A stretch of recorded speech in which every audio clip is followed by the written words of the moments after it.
So really, talk amongst yourselves until you see her victim.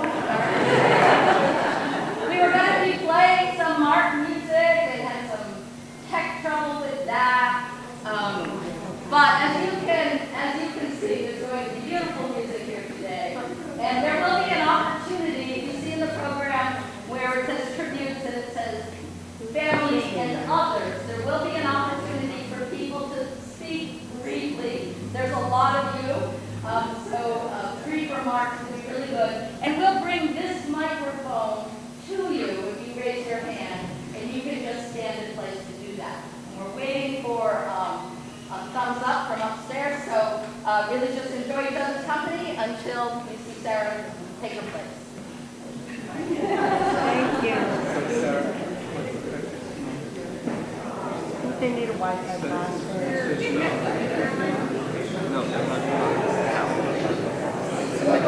Okay.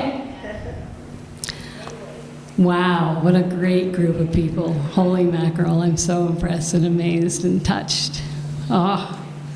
All right. We're grateful for your presence at our gathering of celebration of the life of Mark Legrand. Today we hope you will feel the love, joy, and gratitude we have for Mark. Mark is my companion in this life. We've been together for many, many, many decades. He loves family, he loves his family, he loves music. Music. There's so many musicians in this room, it's really incredible.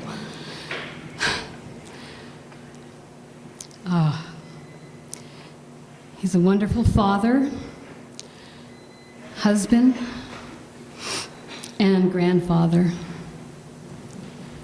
And as a musical partner, I couldn't have received a better companion and supporter of me as a musician. Always taking the time to do work with me and harmonies. He's a muse. I think of the many years that he has worked on songs, and he would bring his songs to me and say, "What do you think? What do you think?" And I would say things like, "Wow, it's almost there. It's great.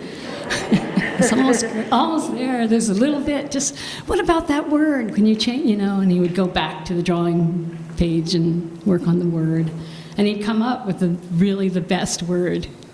It's beautiful. So I'm going to read some things because otherwise I'm just going to babble on. So our harmony singing has been long celebrated by our fans.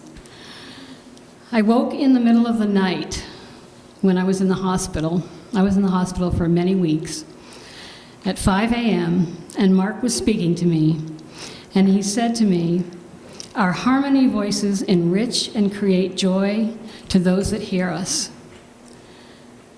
He said, "You won't believe. I have no words to describe what it's like on this side of the veil between life and death. It's stunning, beyond description." He said, "You will be amazed.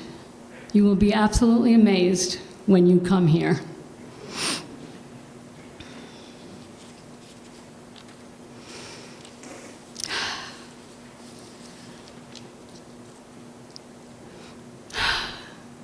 There are so many people in this room from the walks of life that Mark has taken, his journey. And I'm not going to go on long, but I'm going to just say that if we had a whole day, we could have all of you up here performing as musicians, and that wouldn't be even enough, because the love I have for music is deep and well felt. And without further ado, I'm going to have Dave Keller come up and do a couple songs. Thank you.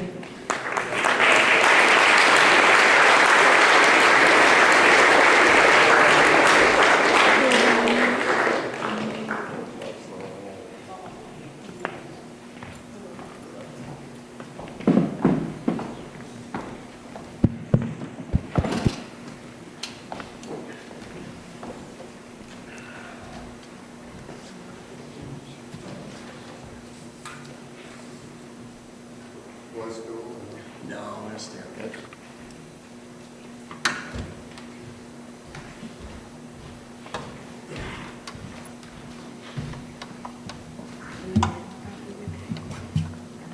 Just make this out of touch. Something like that. Can you all hear me there? All right.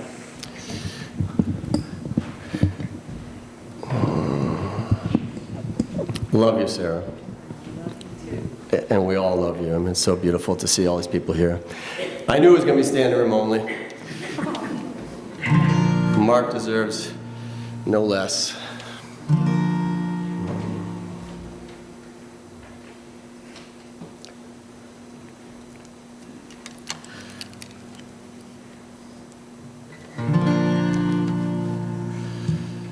I'm going to start with one of Mark's tunes. I'm going to play two tunes, and it was very difficult to pick a song of Mark's because there are so many damn good songs that will live a long, long time.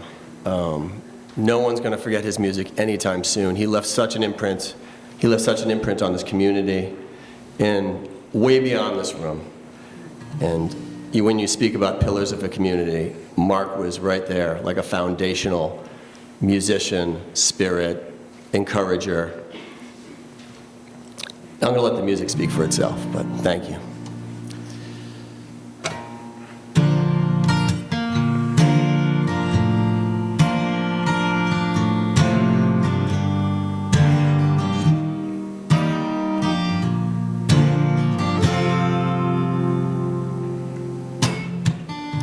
Every cloud is a silver lining.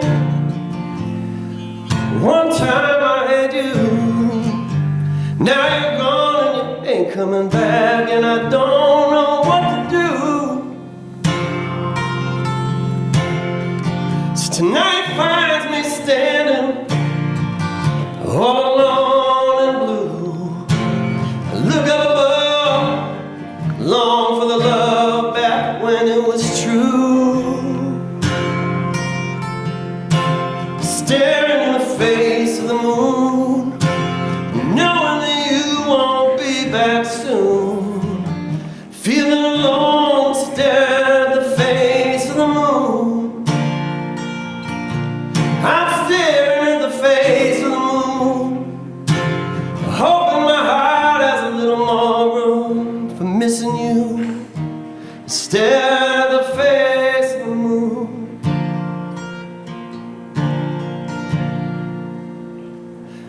Oh, pale is the light that falls from heaven on this earthly plane, casting about nocturnal shadows, illuminating pain.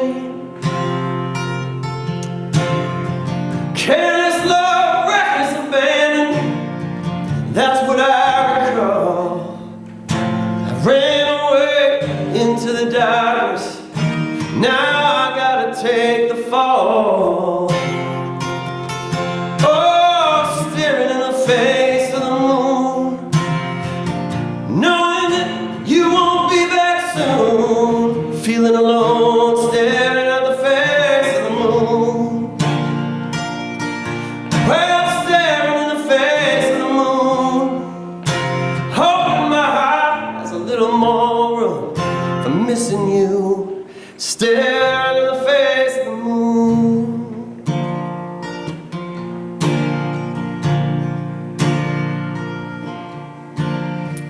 Sometimes I wonder how many people stare up in disbelief,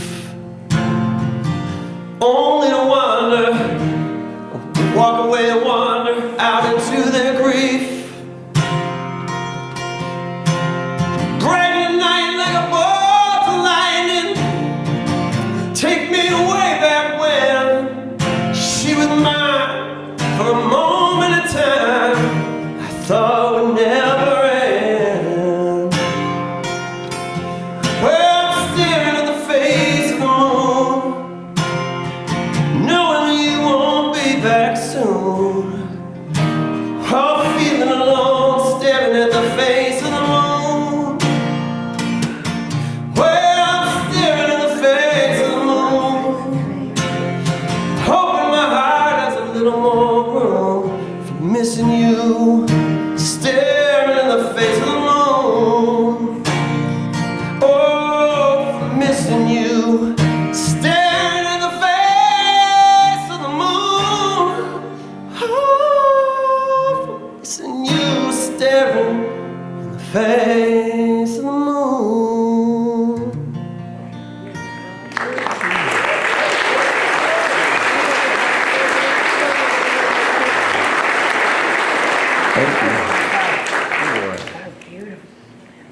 can I go home now? That is a little nerve-wracking, singing Mark's beautiful song, y'all.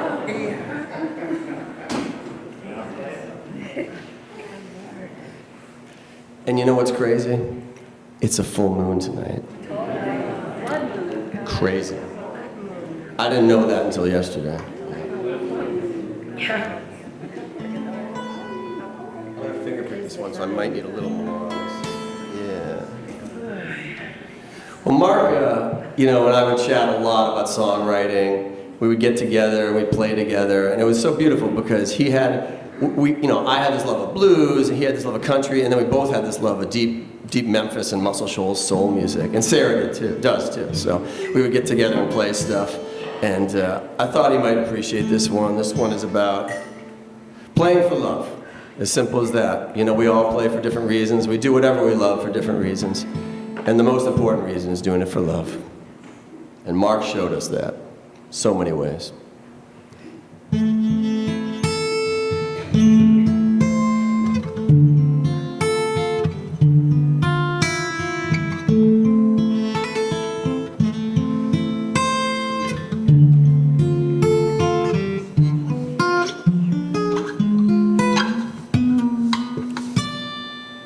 Be helpful to have a cutaway at a moment like this, wouldn't it? If you want to play for money, that's fine.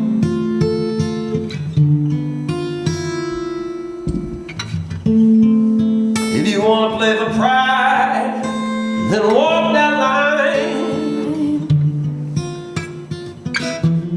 But if you want to play for the glory of God above, play for love. Play for love.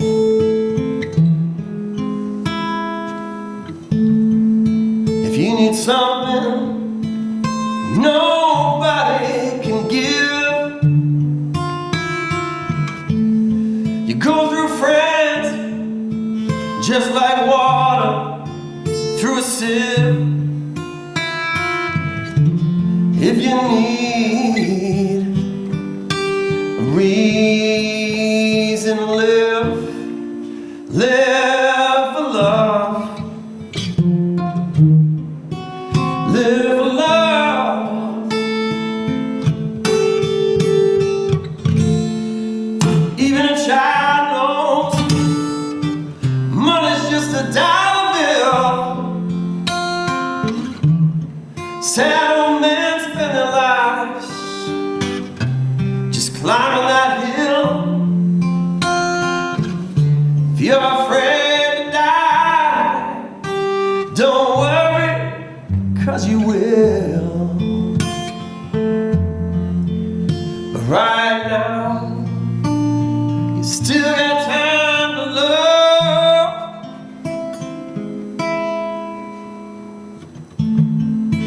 If you're always worried about getting ahead, all that competition's got you just seeing red.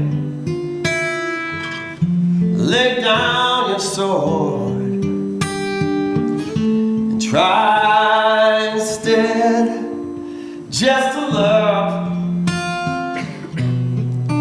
Just to love. Even a child knows money's just a dollar bill. Yeah, sad old men spend their lives climbing that same old hill. If you're afraid to die, don't worry, 'cause you will. But right now, you still got time to love.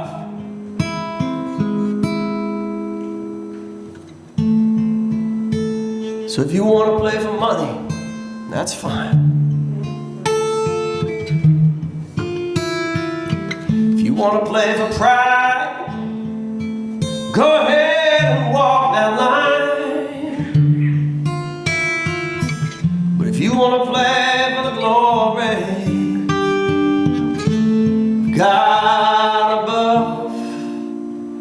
Play for love. Play for love. Play for love.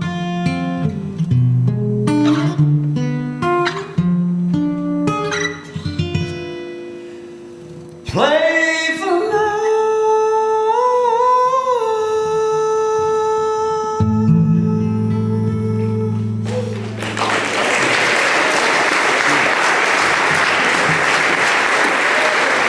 That's for you, Mark. Love you, brother.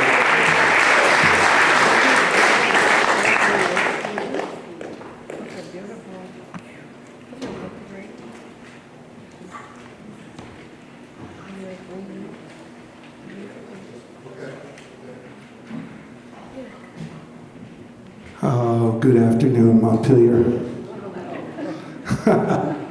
Yeah, give me a little punch, why not? Yeah, why not? I like to hear it. Hey everybody, my name's Russ Flanagan, friend of Mark Legrand's. Pleasure to be here today. Very emotional day for me. As with you. Many of you probably don't know me, I'm from Burlington. But you know, I know that all of you have been touched by Mark, as I have, and therefore, you really do know me. There's a huge hole in my life since Mark's passed. I'm still grieving. Maybe you are. It comes in waves for me. Usually now it's from the little things. Wanting to talk about some gig or some song, you know? Or driving down, every time I drive down to my mom's, I go by Westport and Wilton, Connecticut, where Mark grew up as a kid, you know? And I used to always call him up when I was going by, and I'd say, hey, I'm thinking of you, dude. How's it going? You know? It's nice down here. And we'd shoot the shit about it. Excuse my French. I also had memories of his wry smile, you know? He'd give me that look. God, he had that look. You know? And then a reminder of his soft encouragement to me, you know? Russ, you're doing okay. I'd be blabbing about work or some problem or gig issue or AA problem or something. He'd look at me, you're doing all right, man. You're right where you're supposed to be. You're doing just what you're supposed to be doing. You know, and then, you know, when it comes to coming before you today, the grieving comes up more, you know. I'd sort of I had a spot for him in my heart, and then I come before you today, and it's brought up a lot of really cool memories and feelings. I went back through all our texts. I'll read you one a little later, you know. God, did we text a lot. Hey, are you up? I want to give you a call, you know. And we did a lot of that, Mark and I. I first met Mark back in the mid-'70s, I think. Maybe some of you know the dates. I don't. I was asked to join a country band. It was called Maple Jam. And I think, you know, it went for a long time around here. Wonderful people in it. And Mark was the bass player. And we would practice, I don't know, it seemed like every week, because I had to drive down from Burlington, but we would practice up on Maple Hill at Mark's place. You know, during that time, I was on sort of a slow journey into alcoholism and drug addiction. This is a part of our story, me and Mark's story together. So my memory is a little fuzzy, but I think Mark was on his way out at that time. You know, the neat thing was, you know, we'd get out and we'd play these gigs. We were at Legions and Elks Hall clubs and, you know, all of the places, the dance halls and all of that. And, you know, I was crazy. I had hair like this. And it was brown back then. But, you know, he'd look at me and he would just look at me, and he never judged me for that, and he never judged me for my lifestyle, and he never judged me for being a little buzzed. That was the way Mark was. He wasn't judgmental of people. He was a class act, a sage musician even back then.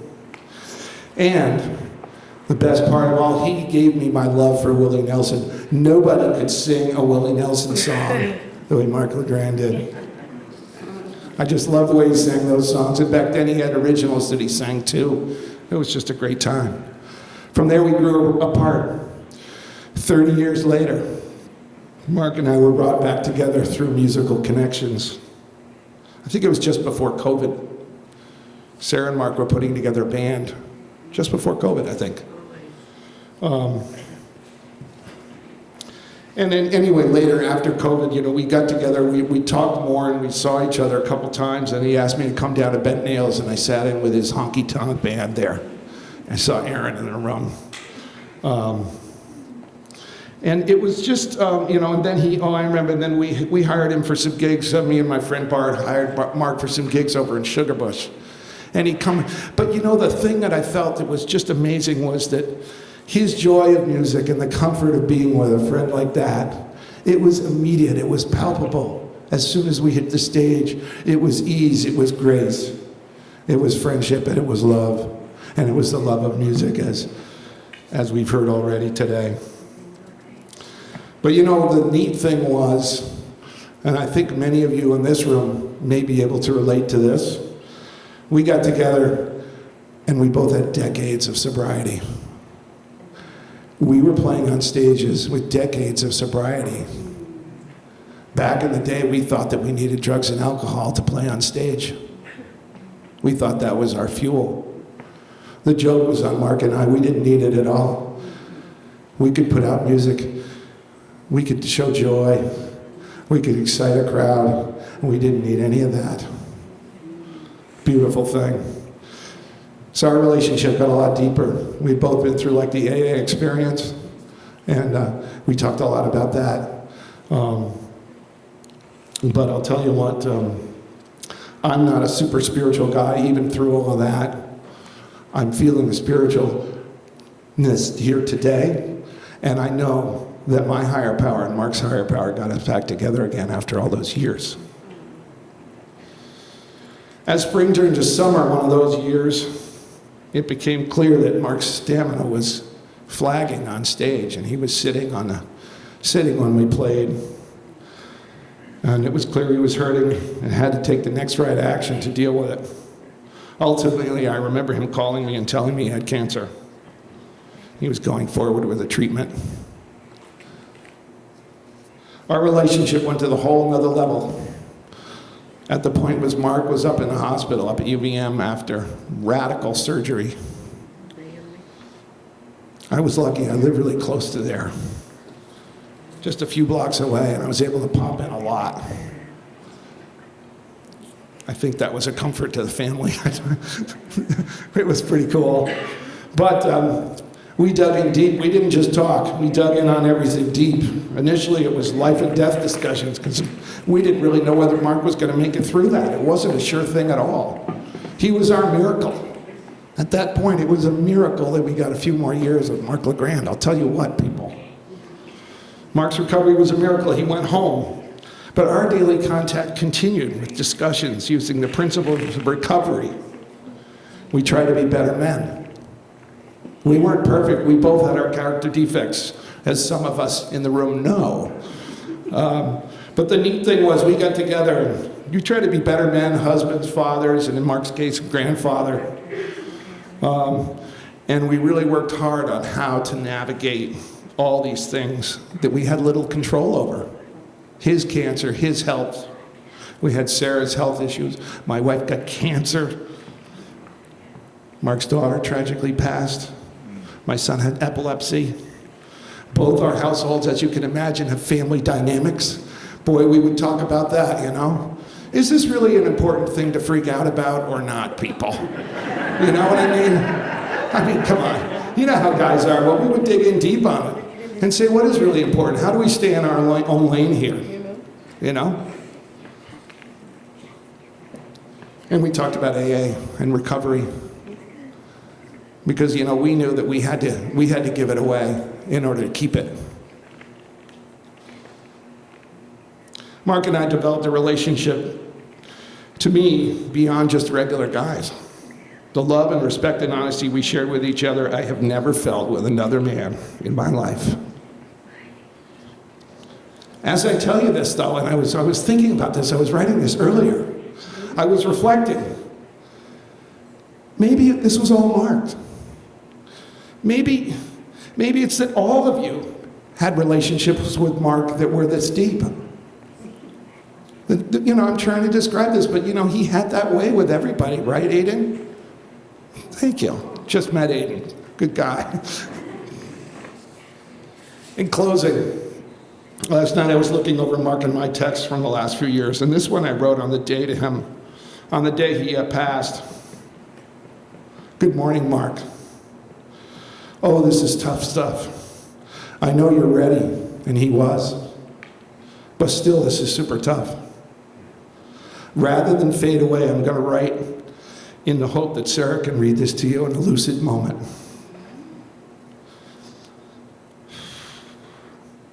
You have been my rock, and I so appreciate all you've done for me over the last few years. Thank you.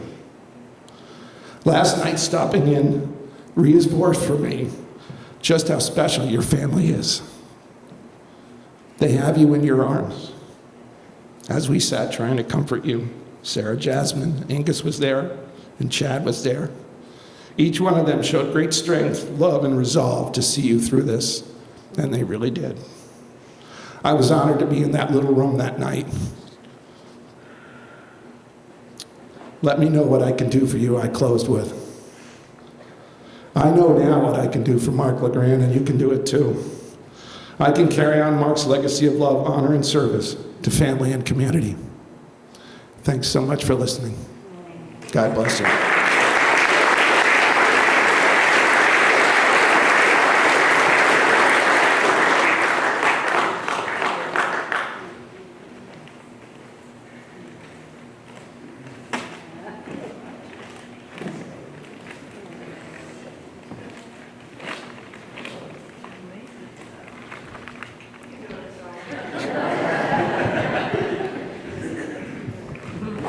It's okay. I'm a recording engineer, so I can. My name's Roger Stouse. I'm really sorry. It's gonna be like this for the next 20 minutes as I speak. Not really. My wife Kate and I live in Granville. I met Mark in the mid-1900s.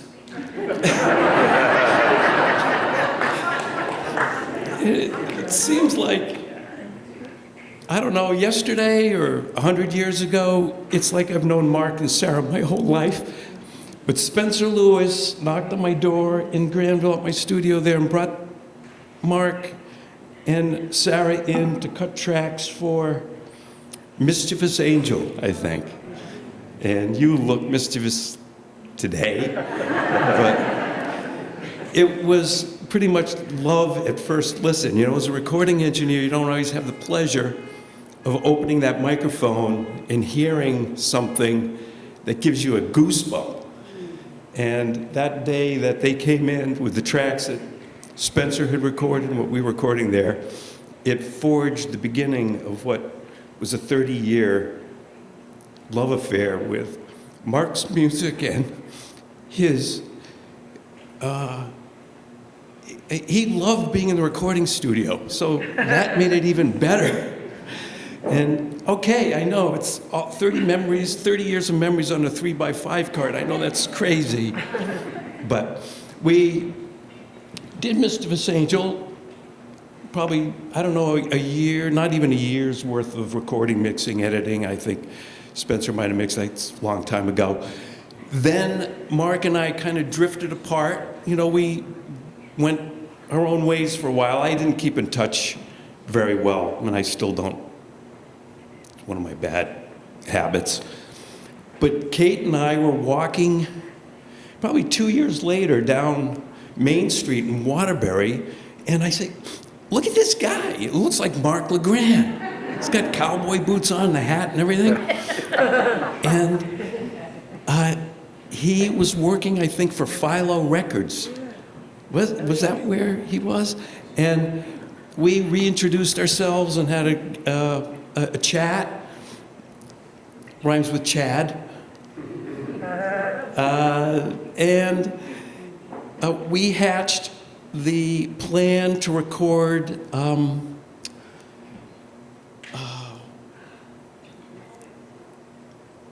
what was the name of the album? Yeah, All Dressed Up, of course. So he came by and recorded, I don't know, 21 songs. He recorded some at Spencer's studio, and we began working on that album. That took some time, and one of the things I loved about Mark was that his generous, open spirit that we have just heard about, but more of his collaborative and forgiving nature for a guy who was making mistakes sometimes recording his music. He was like, that's all right. Sometimes a mistake is a new beginning, you know. And it was great. So that album, he walked in with something that looked like an upright bass. And he said, well, it is an upright bass. It was I think it was Mark. He had a solid body, upright bass, which he thought he would use. I'm not sure if it made it on the album, but his musicianship, of course, he could play an oatmeal box and it would sound great. One of his favorite pieces of equipment in the control room was the couch. He and I filled the well so many times on that couch. Not together. You know, he would take his turn. But I learned right away that it was important to understand it's a very creative process, listening, trying to decide what works in a song, what doesn't work, what lyrically is going to happen. This was all kind of new to me. Mark taught me how to listen again. You know, my background's in television production, so they yell at you all day, and then you go home, and you get a check. The first time I worked with Mark, he said, what did you think? I said, oh, you mean I have an opinion? So it was just a bond that lasted for 30 years that I know it's just a 3x5 card, but it's all in here and up here. I think it was Dave called and said that I had talked to Mark off and on the past couple weeks that he was with us. And, you know, you don't like to think that someone's going to leave. You know, you think they'll be here forever. But Dave said, I don't know, you might want to give him a call because he could still talk on the phone and all that. So I gave him a call, and he sounded so peaceful. And, yeah, it's okay.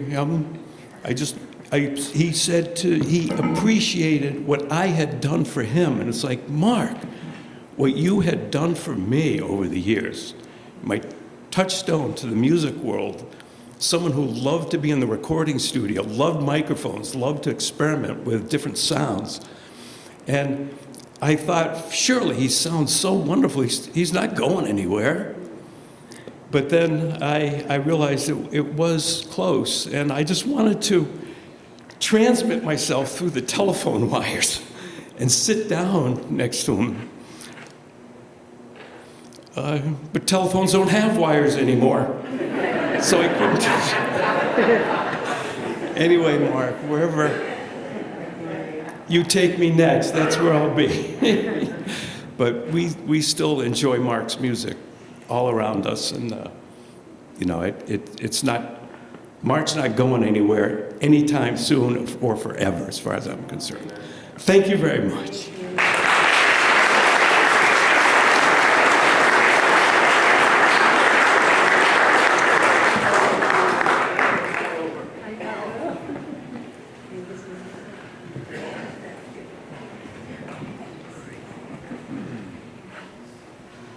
Perfect. Hi. Wow, this is impressive. I wanted to talk for a moment about Mark's last day, because I was there. And one of the things that I chose to do was I chose to open the door for friends, mutual friends and friends of Mark's, to make comments on Facebook, and that I would read those comments to him in his last hours. For his last 2 or 3 hours, he and I we're sitting side by side, he on the bed, not conversing because Mark had lost the ability to speak, but he could hear. And he could react, and he reacted to, there were 230 people who made comments that I read to him, and then there were about 10 after he had passed that I continued reading to him, just so that, you know, if there was any chance of him still being in there and hearing, he'd hear it. I wanted to read a couple of them, first from the beginning of it, and then a couple of the ending ones. This one was from Todd's daughter, Ellen. She was one of the first people to comment back to me when I made this suggestion. She wrote, I'm sorry, I too am a little emotional.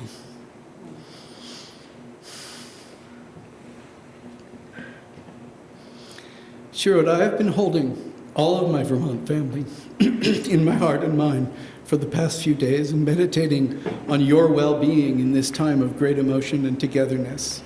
Sending you peace and love for your journey forth, Mark. Thank you for all the compassion, beauty, art, friendship, and wisdom you have shared with us. We will continue to love and honor the light in one another as we honor the light that shines so brightly in you, a light to which there is no beginning and there is no end. You are loved and you are love.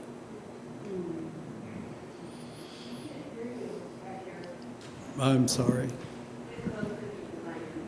Is this better? Yeah, I can hear the difference too. Throughout the day, I read comments from every walk of Mark's life, and Mark has a vast life. His being in the moment was always a big part of his connection with people, with me, with Sarah, with family. And his moments were always, vivid, very profound. He was always, very powerful is the best word I can say, but at the same time, he was powerful in his troubles as well. And he allowed the real person that he is to be present with everybody.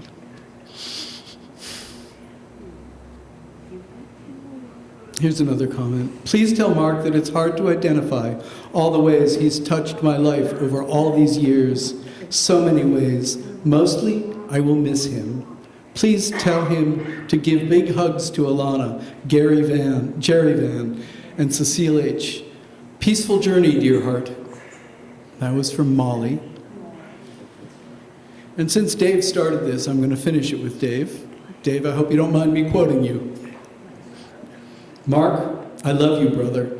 You have been a true friend and an inspiration. As a man, as a musician, as a songwriter, your wisdom has helped me carry me through the ups and downs and rounds of this life, and will continue to do so. Thank you for all of this.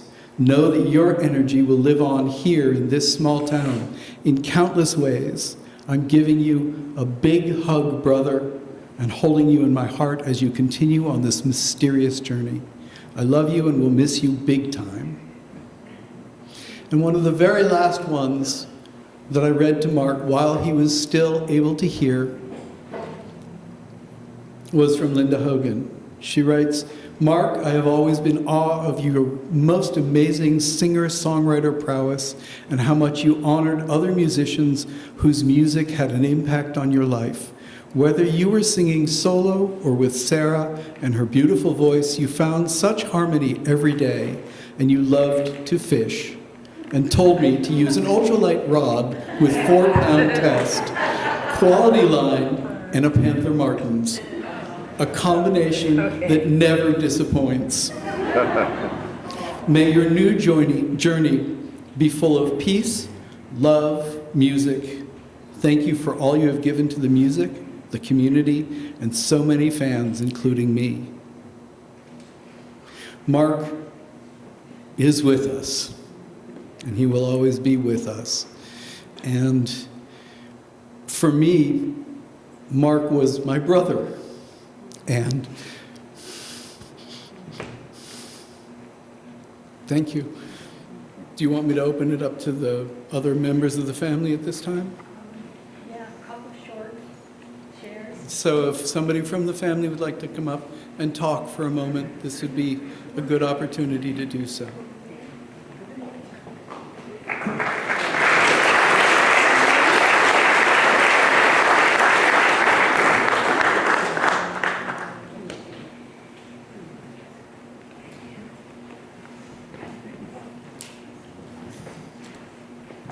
I got it. Hello. Yeah. All right.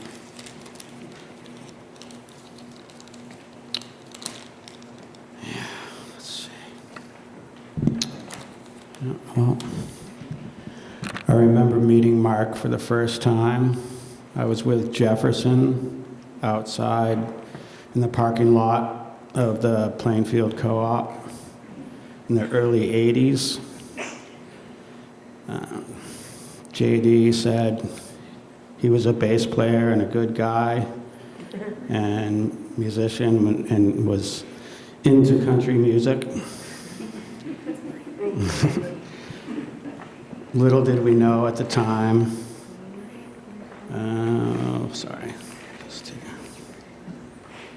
Little did we know at the time he would end up being a big part of our lives. Let's see. Skip over here.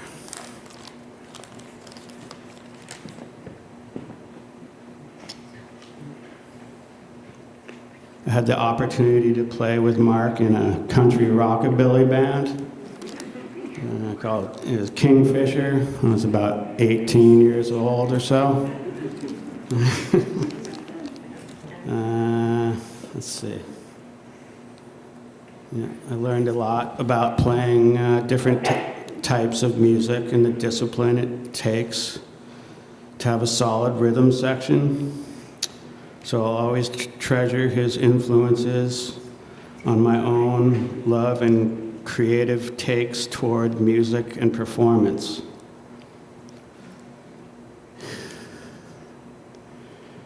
He was my brother and friend, brother-in-law, very positive person. And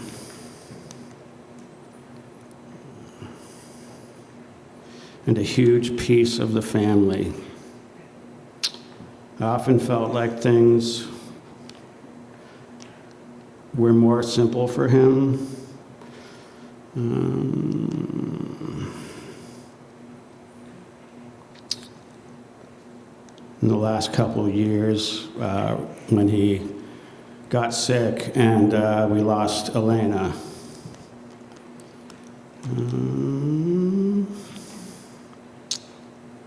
Let's see. We will all continue to treasure your good works, Mark, and I will keep in my heart your wisdom. Peace, Mark.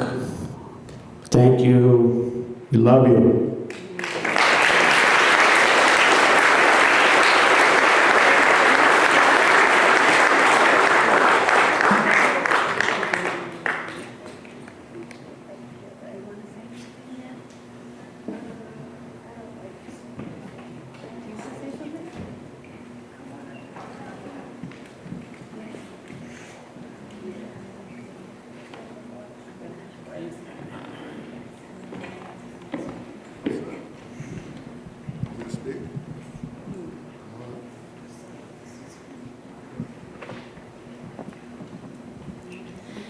Whoa. Hi, I'm Mark's sister, Barbara. And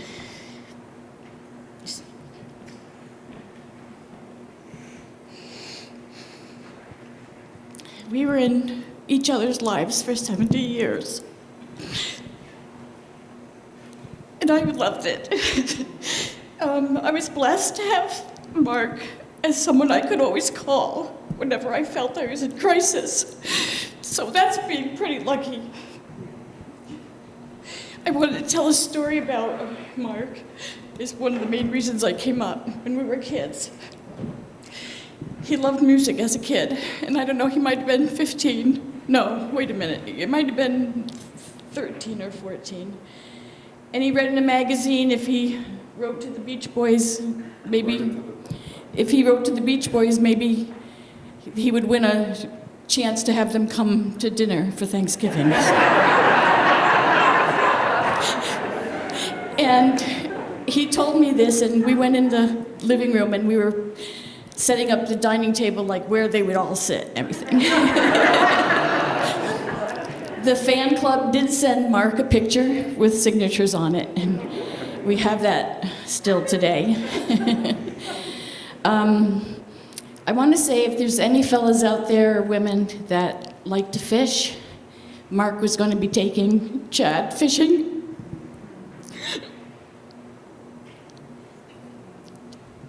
And I think he would love to have a connection with anyone who loved Mark and learn how to fish and outdoor stuff. So I just want to say that. I'm sorry. I'm going to miss him every day. He taught me to live every moment too, and the day after Mark died, I don't know, the grass was greener and the flowers were prettier, and et cetera, et cetera. Thank you.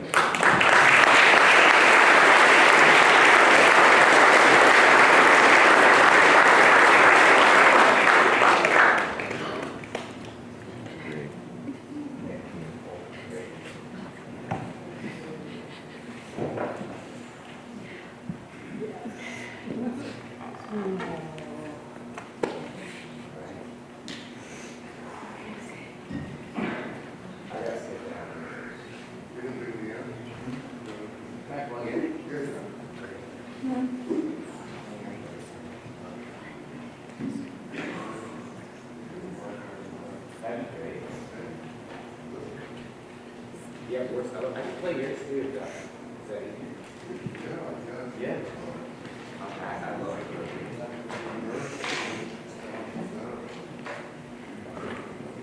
But I thought Mark would make this guitar.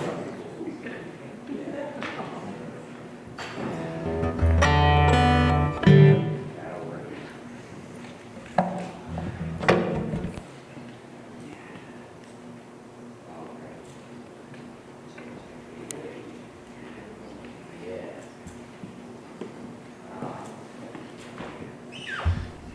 All right.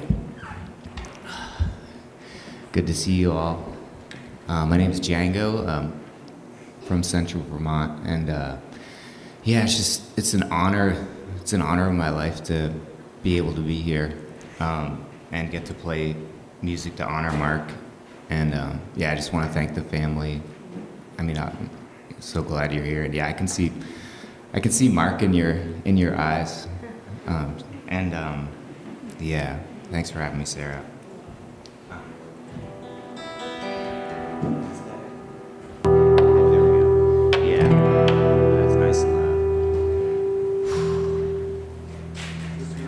Yeah, I'm gonna wing the first one, so I don't, yeah, but I'm gonna play a song I wrote a couple weeks ago with Mark in mind, and yeah, we got Jason Jack playing bass with me. He's yeah, and Jay worked with Mark so much and was on so many albums, helping to put them together. And he played bass on. He plays a ton of instruments. I mean, he's like the best guitar player out there.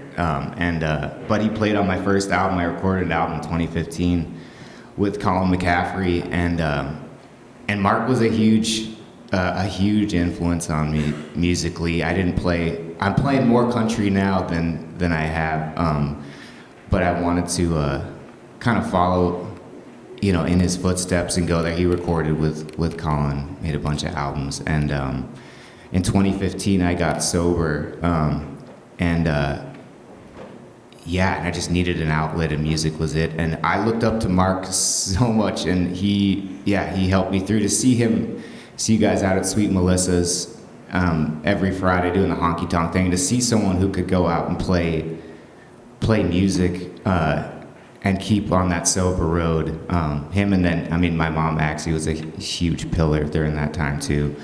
But man, he made so many good songs. He's just the best. I could go on and on about it.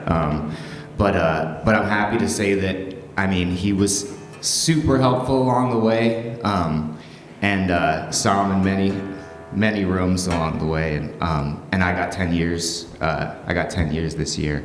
Yeah, I'm glad it was. Thank you.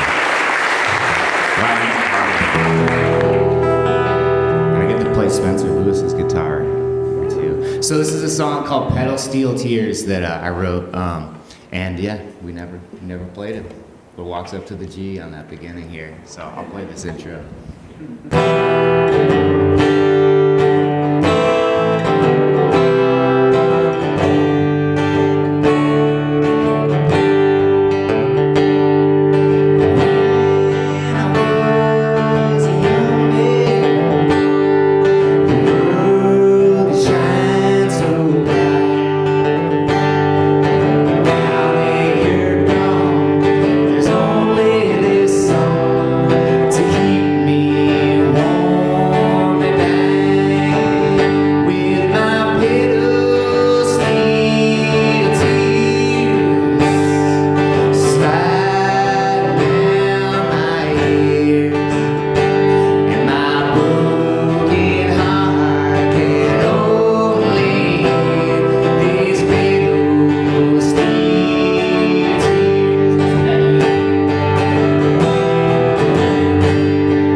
And you're going to take a bass solo. It's going to be so sweet. Yeah. All right, and now we're gonna do one of Mark's songs. As Dave was saying, there's so many good ones, and pretty much talked it. I mean, anyone and they'll have a different favorite Mark song. It's crazy, and there's so many, and I've been loving going through his catalog, and it says 9 albums that he made. Or something. Is it 9? I mean, at least, yeah, it's crazy. They're all so good, but this one, what's that? Yeah, oh yeah. Well, I'm looking forward to some bootlegs for sure. And this has one of my favorite verses is that I've heard. But yeah, Southern State of Mind here. The system does a little. That's it. And then it's just G and D, but it has that. You know, yeah. You wrote. Oh no, but you wrote. And you play guitar on this, right? Oh man, you gotta listen to the guitar licks on this. Oh man. So I'm talking about. All right, yeah.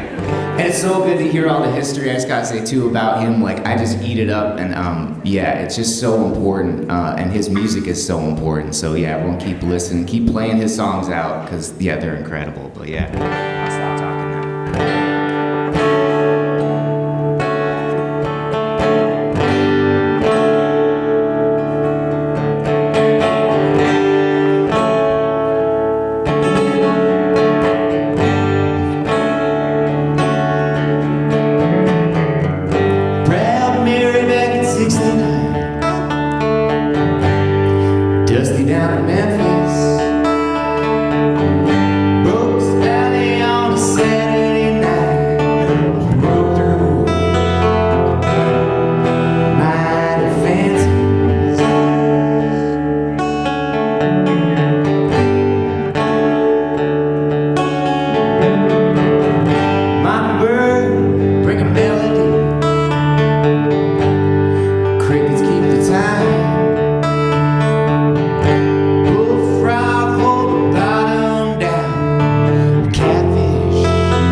Hi.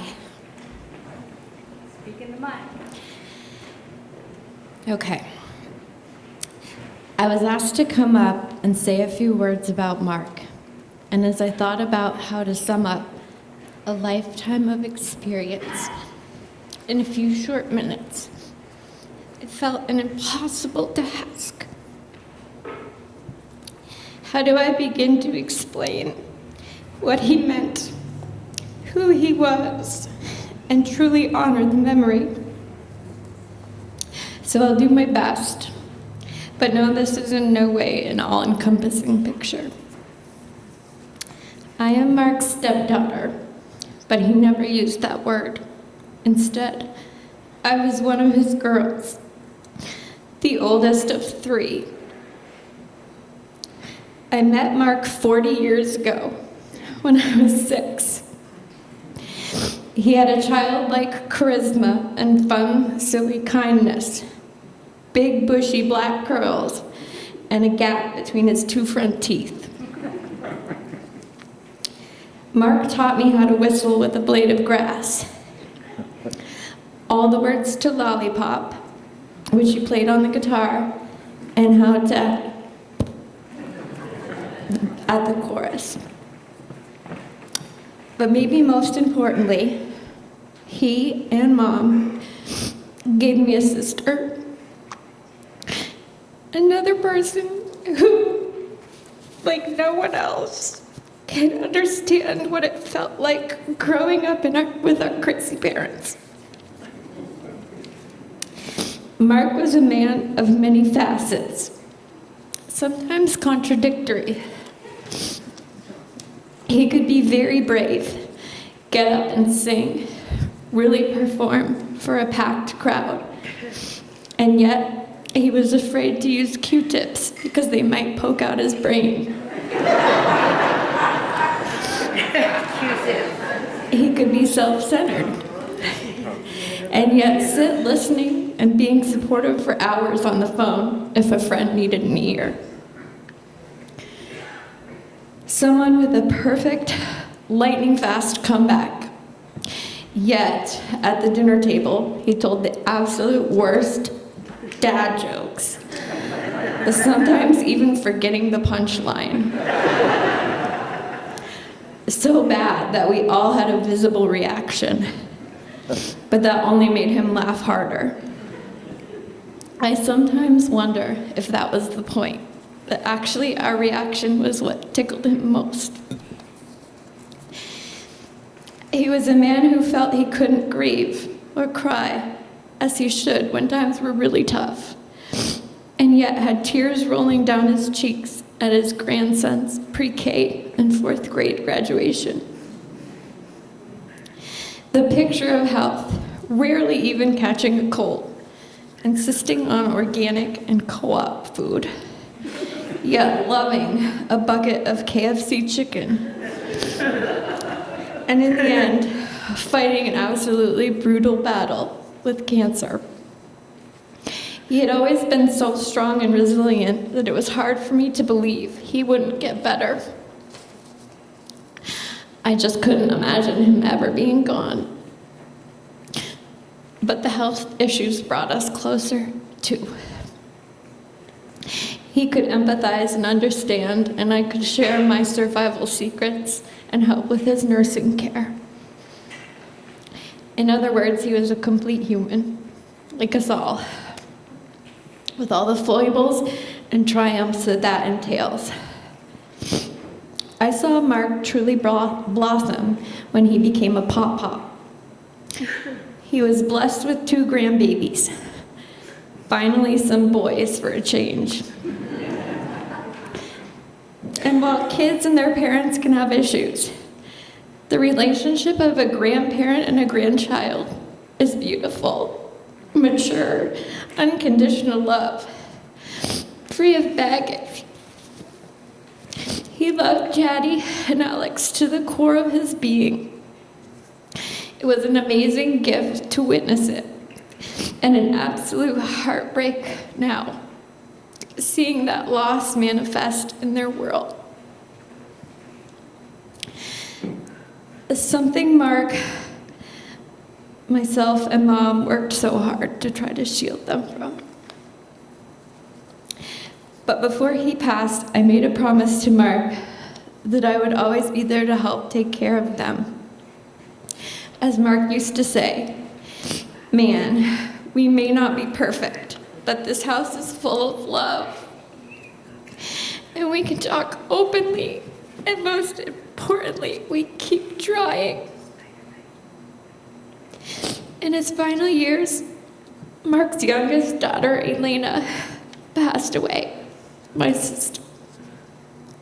We were all devastated, not only for our own loss, but for its impact on Mark's whole being. He had already dealt with so much. It felt like it was one thing after another, hard and heavy. I remember Mark telling me, "I haven't even grieved. I can't."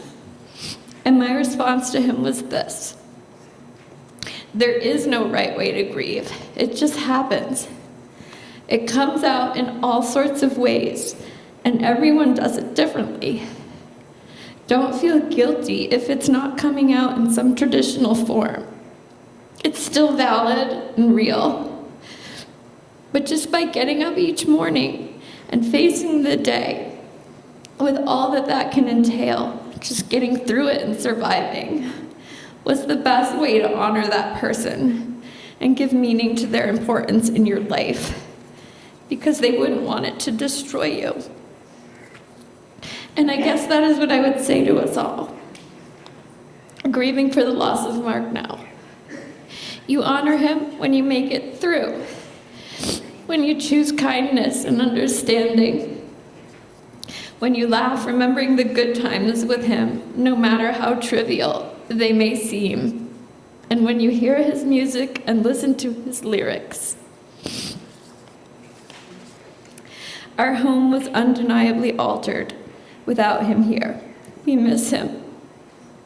We are very much still trying to navigate this change. My only hope is that we can remember to be gentle with each other, to choose kindness and compassion over anger or self-pity, to try our best to support each other on those days when the grief is more acute, knowing that helping one another actually helps us feel better too. Time cannot totally heal us with this loss, but it does ease the gravity of it. And from the bottom of my heart, I thank you all who have been so supportive. It has been humbling and a reminder for me of how important other people are in our lives. Thank you. And thank you, Mark, for being part of my life. I will not and could not ever forget you.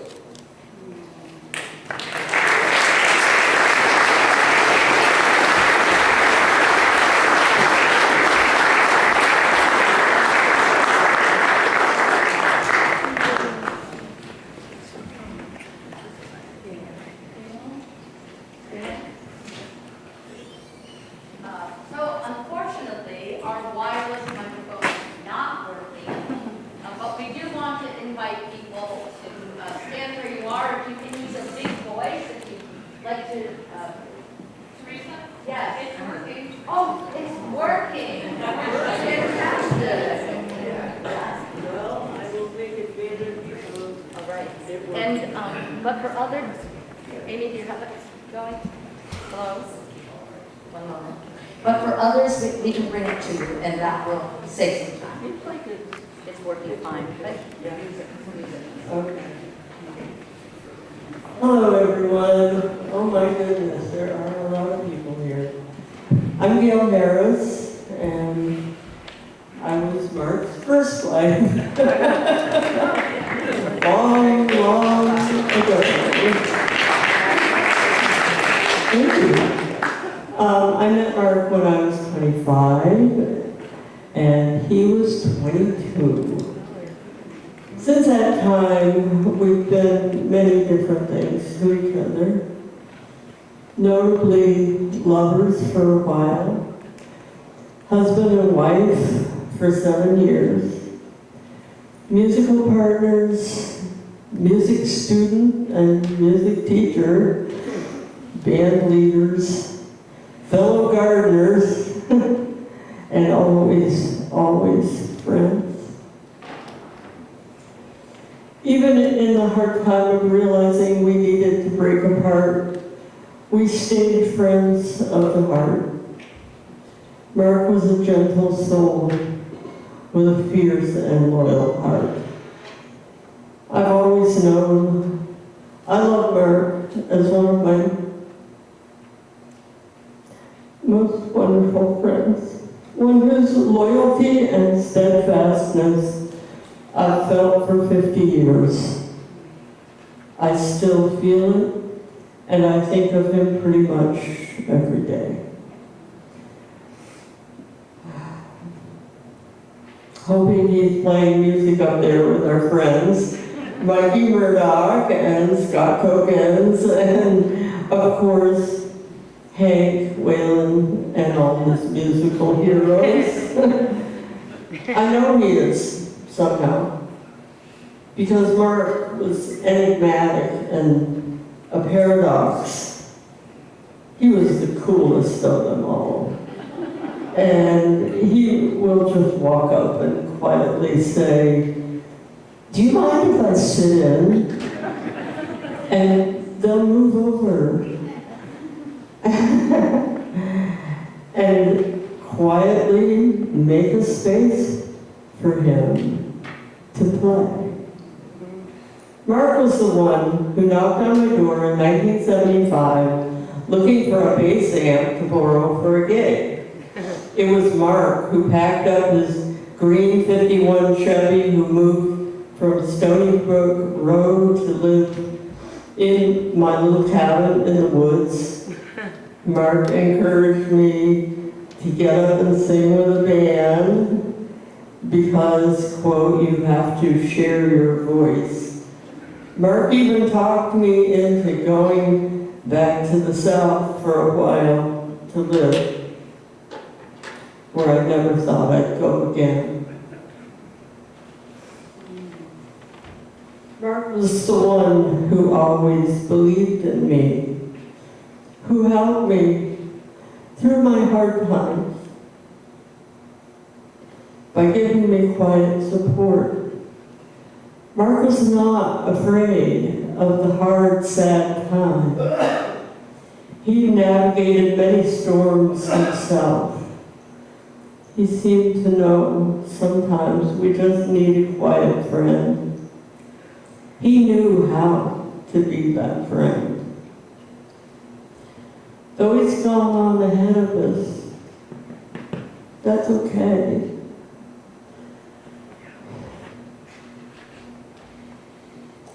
Because all his love and grace is still here in our hearts. So play on, dear friend, my heart. We'll be there in a while. Thank you.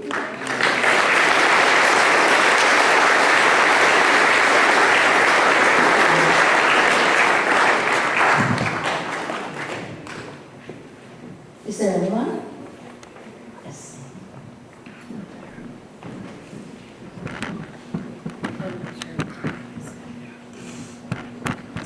Hi, my name is Amy Pitton. I'm the former minister of this church, Bethany Church. And Mark was my co-worker here for 18 years. He began as the custodian and the lockup guy at night, and he eventually became the office manager. Now, Mark was not your typical custodian. And he was most definitely not your typical office manager. For starters, he couldn't type. However,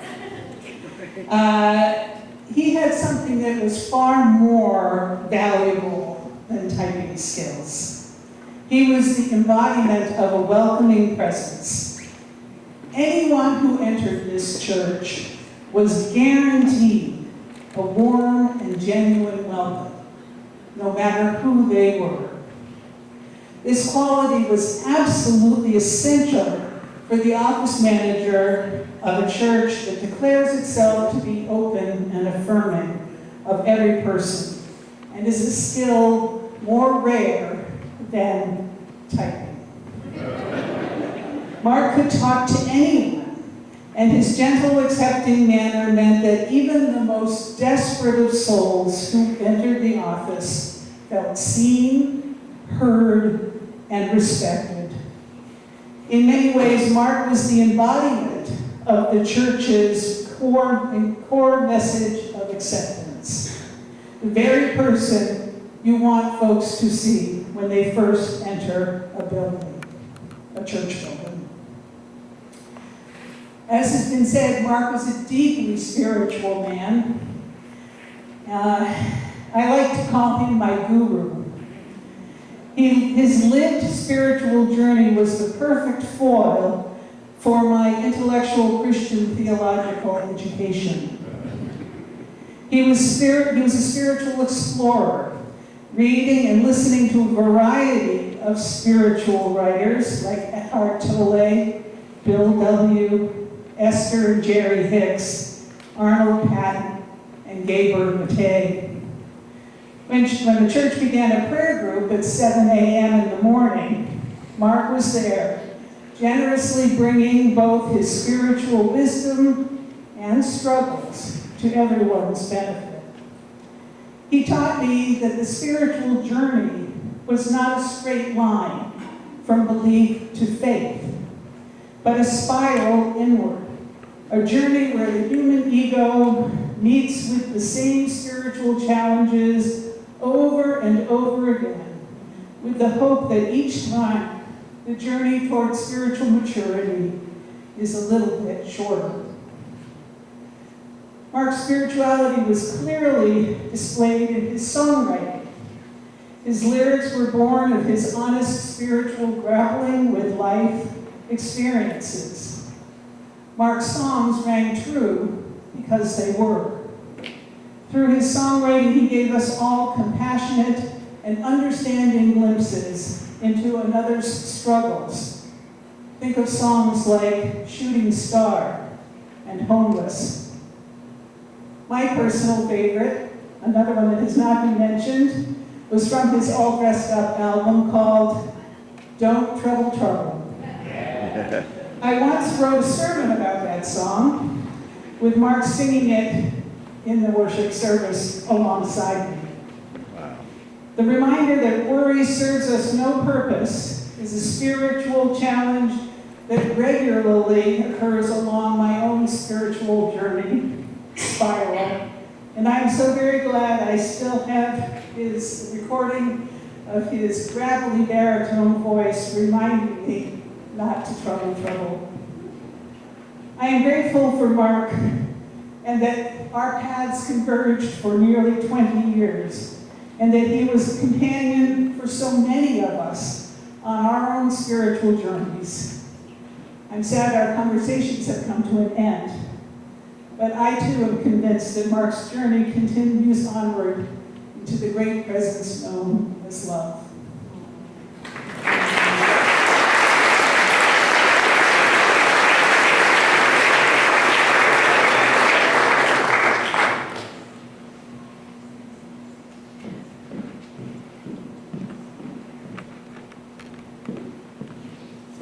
It's probably not fair that I speak again, except that I've been asked to read again something from Mark's niece. So she writes, Uncle Mark was my father's brother, the beloved middle child of 3, who graced this world with a gentle spirit with his music and his kindness. As a musician, his melodies transcended words, creating a legacy that will continue to resonate with everyone who had the privilege of hearing his songs.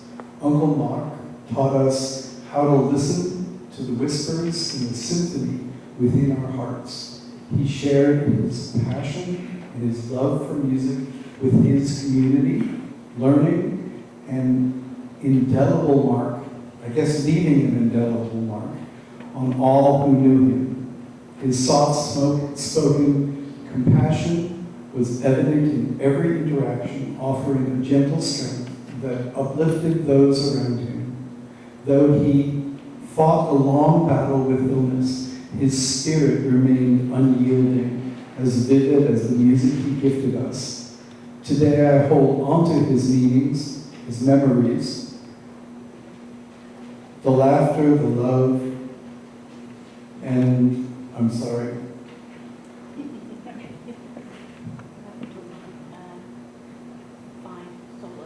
Find solace, oh God, and find solace in knowing his legacy will continue through his published works, echoing the vibrancy of his life. Music gives us a soul to the universe, wings to the mind, flight to the imagination, and life to everything. Plato. Rest in peace, Uncle Mark. Your music will forever sing in our hearts, and your spirit will remain our constant melody, Erica. And then rest in peace, my dearest Uncle Mark.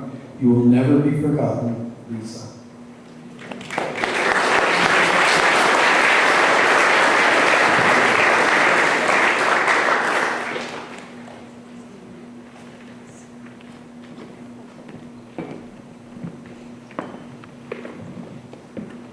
I'm going to dumb it down.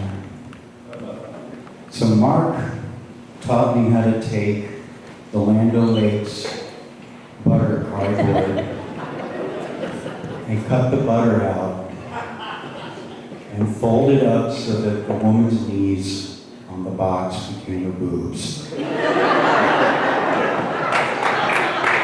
I was highly impressed, and I passed it on to my children. The lady's no longer in the box for obvious reasons, but if you kids Google it, you can check it out. Secondly, there was a time when, I think it was 86, Dan Sharp was one of my BFFs back then in hippie high school, learning about music and stuff, and we were jamming out in the dorm room of Walper at Goddard. I grew up at Goddard. And we invited Mark, and it was Dan and Mark and I and Paige from the band Fish. And we jammed for like an hour and a half or so, and Trey comes down and starts noodling on the drums. And then Mike comes in as the bass player from Fish and actually freaks out over Mark's amazing bass sound. He's like, how do you get that? And Mark showed him, like, bass all the way up, the low mid all the way down, the mid high all the way up, and the high all the way down. And that was his big moment. And he clattered for about 20 minutes. But the reality was it's how he plays the bass that makes it sound so good. And then lastly, when I met Sarah, I was about 15. I had a terrible crush on her and all her friends. And I used to work assembling earrings in her house down in Plainfield, and was not down with any of the dudes that came crawling around, knocking on her door, you know, with, of course, legacy of Jefferson, whatever going on there. But this was not good enough. And then one day I came in, and there was a guy there, and a record playing. It was 45. I believe it was something he recorded with Gail. And she introduced me to him and said, this is Mark, he's a musician, this is his record. And we're like, he's all right. And that's all I have.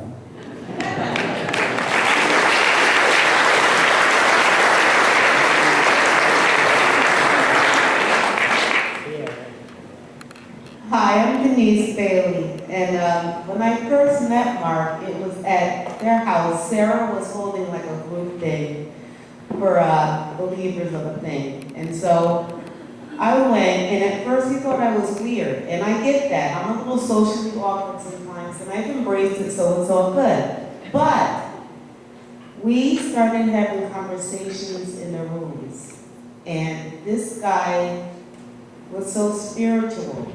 So what he said resonated. It was more than that, it was the way he said it. There was a time when I was really afraid of people, but I was never afraid of Mark. He was always,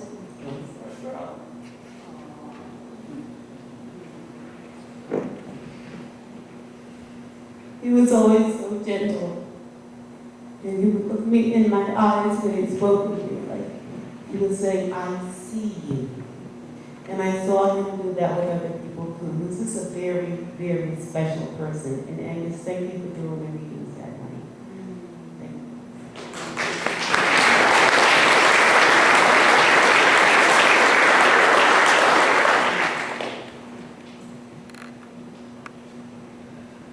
There is a reception right after this program. It's down the hall. There's a lot of food there, food and drink, and there'll be time to tell stories, to visit with the family. And then it doesn't end after today, does it? So there'll be lots more storytelling and lots more reaching out to Mark's family, and thank you for that.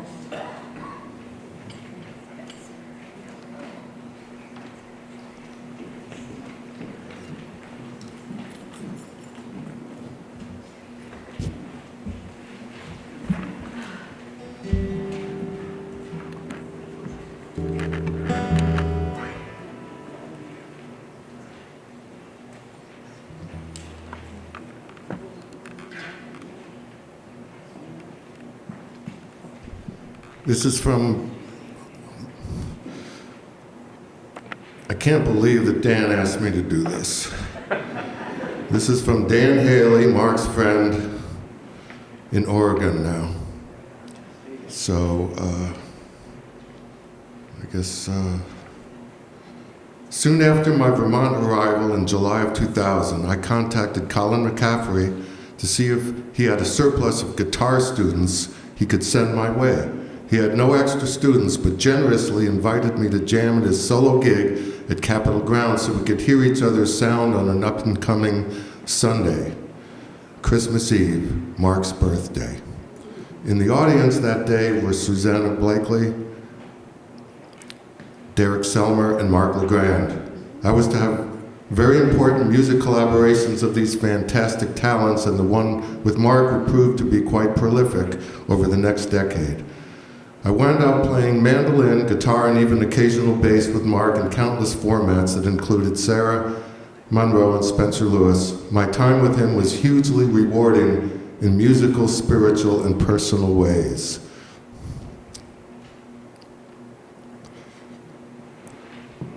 We discussed the nuts and bolts of songwriting and band comportment over the course of so many hours during jam sessions, long drives to gigs in the lovesick Cadillac, and on long walks in the great outdoors of central Vermont in every season. Soon after our first encounter, I renewed my commitment to sobriety. At this point, Mark had already been years into his own sober journey and was very happy to share his wisdom. So we also spent hours discussing the nuts and bolts of recovery. I recall that at one point he was quite taken with the correspondence, the 12 steps embedded in many recovery programs, and the 12 levels put forward in Buddhist teachings, which intrigued me as well. In 2011, I returned to Portland, Oregon. Mark and I kept in touch with sporadic texts and phone calls. He sent me new CDs by him and by Sarah, and they were as they were released. In 2023, my sister Lynn and I came through Montpelier for a visit, just in time for the flood of the millennium. Mark got me booked into the Bent Nails Bistro, but alas, nature had other plans. Still, I got to have a bunch of more quality time, music, food, conversation with Mark, Sarah, and the rest of the family, crashing a couple of restful nights in the treehouse in the backyard. Lynn and I noticed that Mark had lost weight, but apparently even he didn't know yet about the cancer. Mark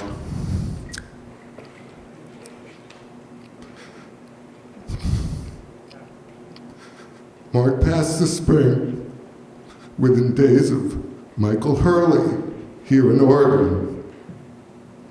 Quite the coincidence, because there are two world-class songwriters that I hold in the highest regard. About 15, 20 years ago, I got to co-write songs with Mark. I created the melodies and chords, and he provided the lyrics. Since his passing, I've been recording these 3 songs in my buddy's home studio. I plan to put them on Bandcamp and maybe on CD and share them with the world. It's a challenge to fit 25 years of experience into one page. I did my best. Love you so much, Mark. Keep on rocking in the free world.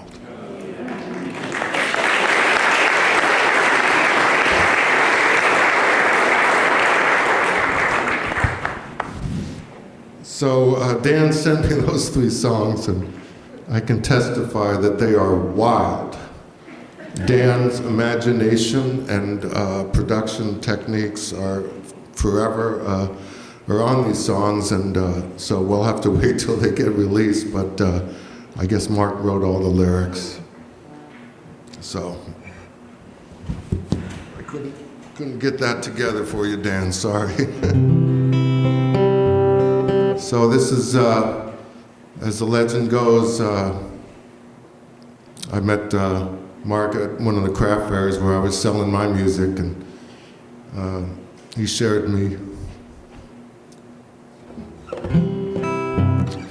this song, especially. And I knew we were, dealing with something pretty intense. So I invited him to record. And when the project got too complex, brought him to Rogers, and to figure that it was like handing the ball off, and then Roger ran with it in a myriad of ways, recordings, till they came full circle at the Sugar House studio, and maybe even after that, after the operation, you guys did some recording also. But anyway.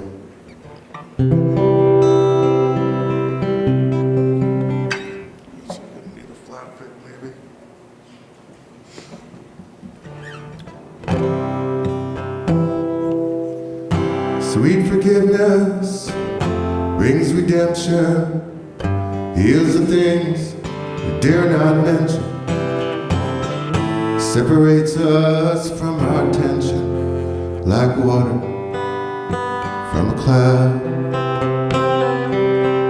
And I know what makes the rain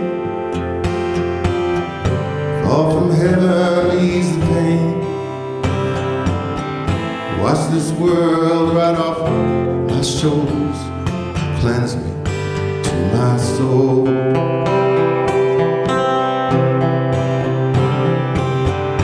Like drizzle in Ohio, sheets of silver on the bio, makes you feel just like you never sinned before. And I know what makes the rain fall from heaven to ease the pain, wash this world right off my shoulders, cleanse me to my soul.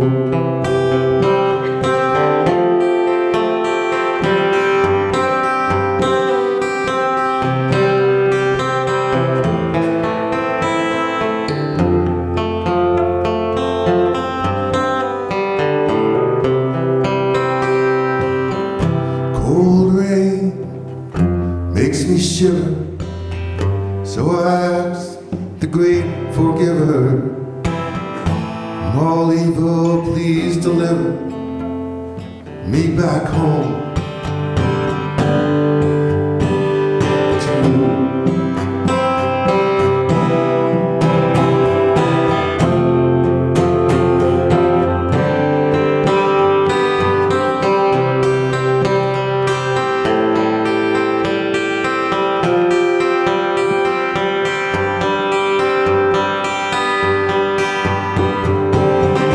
I know what makes the rain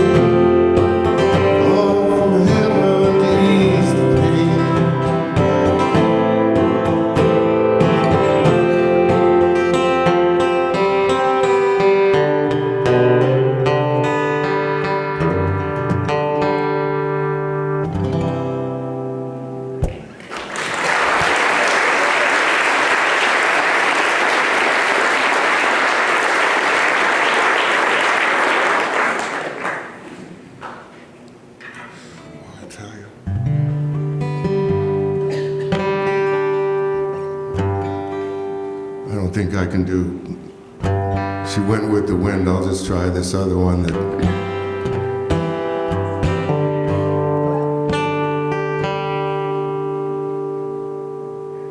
Everything is on the table.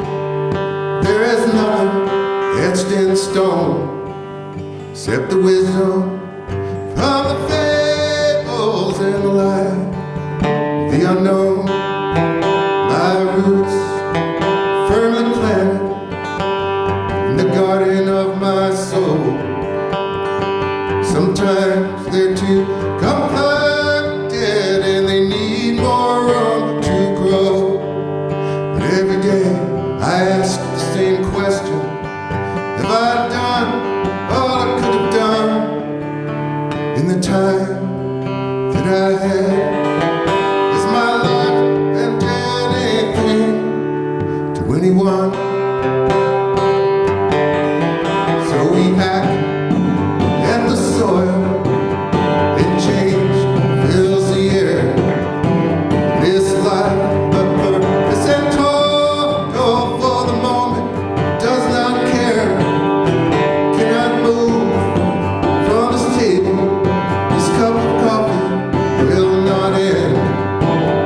My cat is curled up on a coat on the floor, and I will reach out to a friend, and we'll talk, and we'll share. We'll be challenged and dared. We'll find the answers, oh we won't. We'll get clear on the path that will laugh at our wisdom if we don't. Feel the peace of the moment. It's all that I can show. Letting go of expectations. The flow of life proceeds on its own. There's a chance if you go and leave it all behind. The elusiveness of the truth will remain, and the past will not be kind. But every day I ask the same questions: have I done all I could have done in the time that I had? Has my life meant anything or been a blessing to anyone?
Hello. So I'm going to play this song, Angel with a Broken Wing, because I actually have something in my throat these days, so I'm not going to sing it, but I'm going to play it for you because I love it, and it's a love song to the world that Mark wrote. And there, is it ready? Getting plugged in, getting plugged in. It's been a funny day for technology. Oh.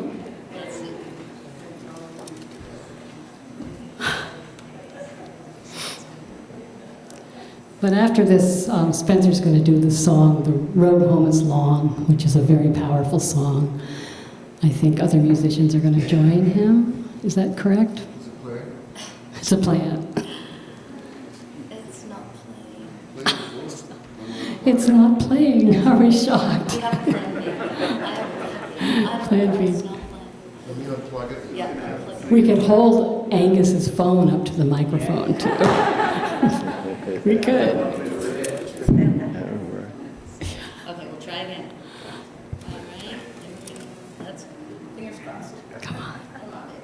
Come on, baby. Come on, baby. Oh, No, it's not. plan B. Plan B. All right. Angus, do you have yours? He might have it right here. Okay, but does it have it? He has it in his phone. He can put it onto Put this. it on there. Whoopsie.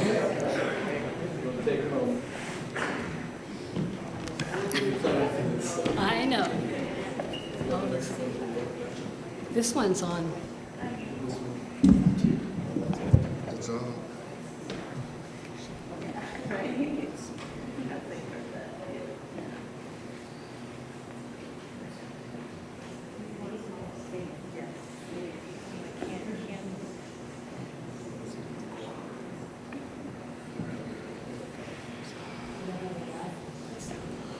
What's the Wi-Fi in the church?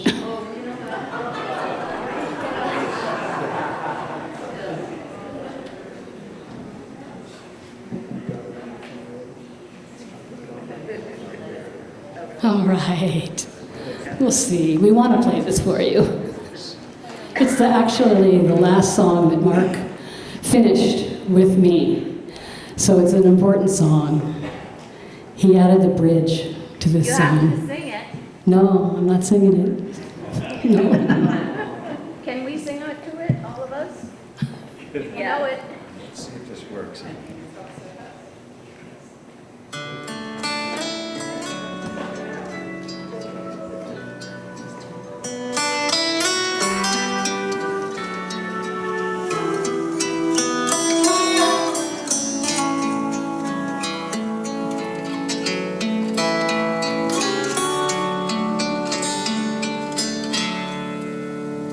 Has she fallen apart? Have we wounded her heart? When we hear her sing, like an angel with a broken wing, poisoning her streams, changing all of her dreams. In the sea we hear her sing, like an angel with a broken wing. Angel with a broken wing. All the bells in heaven ring.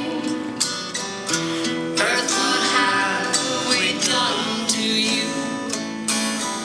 Your air was clean, your skies were blue.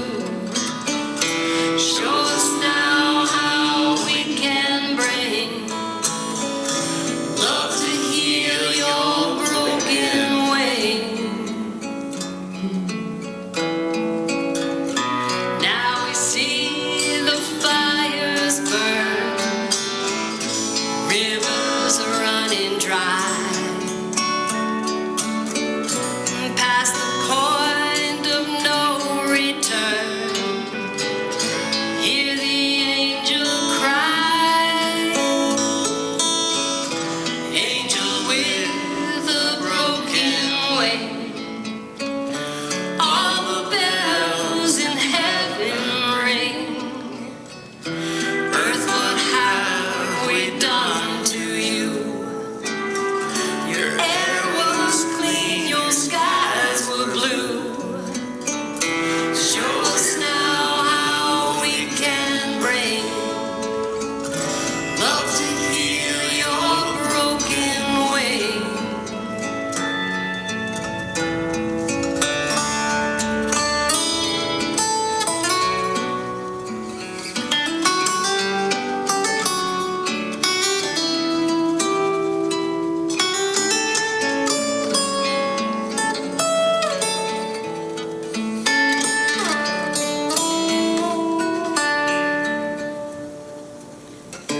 We must change our ways to keep our nights and days.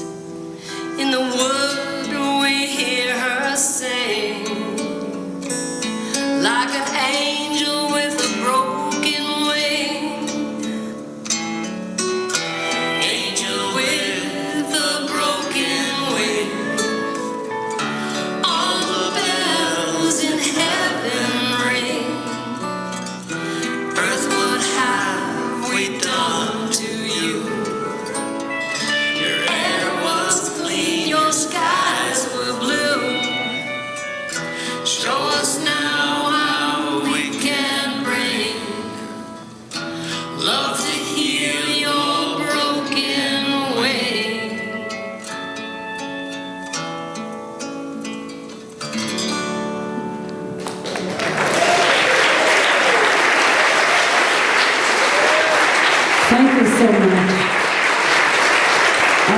The road home is long, is coming your way.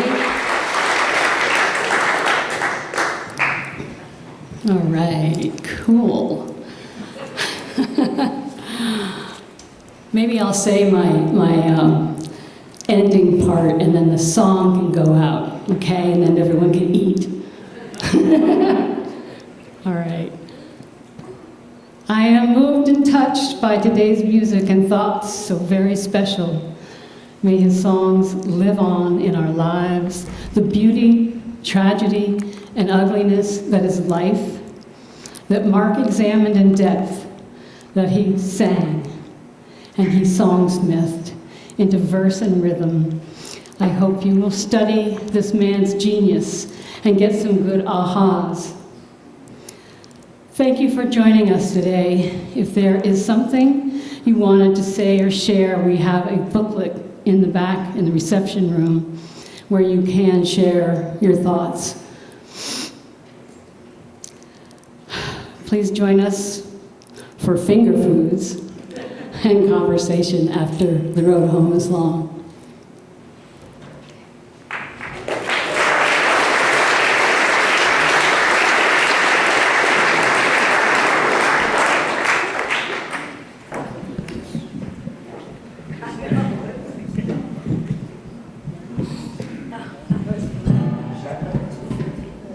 I got your guitar plugged in. I don't know if it's going to make noise or not.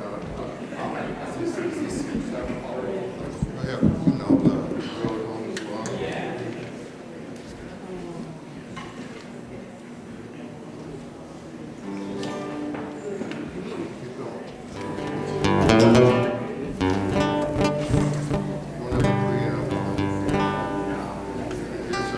Also, there's another mic over here. Oh, you don't need one, do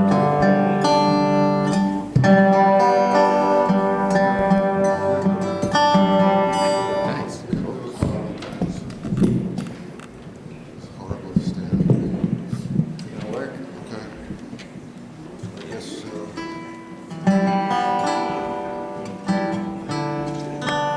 This is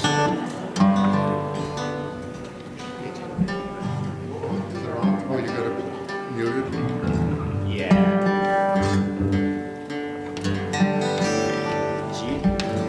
I guess so.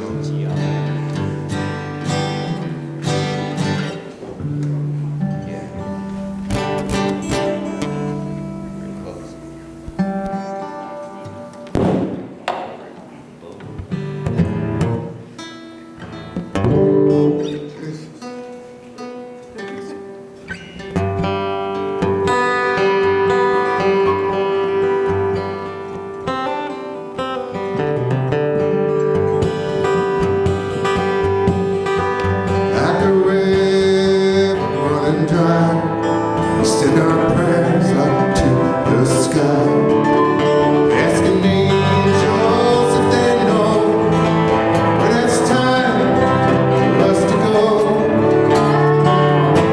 So sing to the winds, the wind that you feel, the road home is long, turns to the right, turns to the wrong, dips and curves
would love to say a couple things. I knew Mark before he got sober, you know. I played with Gail and Nightingale and Mark, yeah. And, you know, Mark was actually quite down and out at one point. He lived at my house for a few weeks. And at the time, we also played with Jimmy Thurston, and we would, but we would bring our fishing rods. We'd go to a gig up in the Northeast Kingdom and go fishing in the river, the Trout River, and often avoiding practice. You know, that's it. And we made a lot of trouble back then. And I have to say, I got to credit Mark with writing a great song about my infidelity. Damn you, Mark. But, it was spot on. When the lights turned low, it was just my story there for a bit. And Mark, I miss you, and thanks everybody for coming, and thanks for listening to us.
He'd love to see it.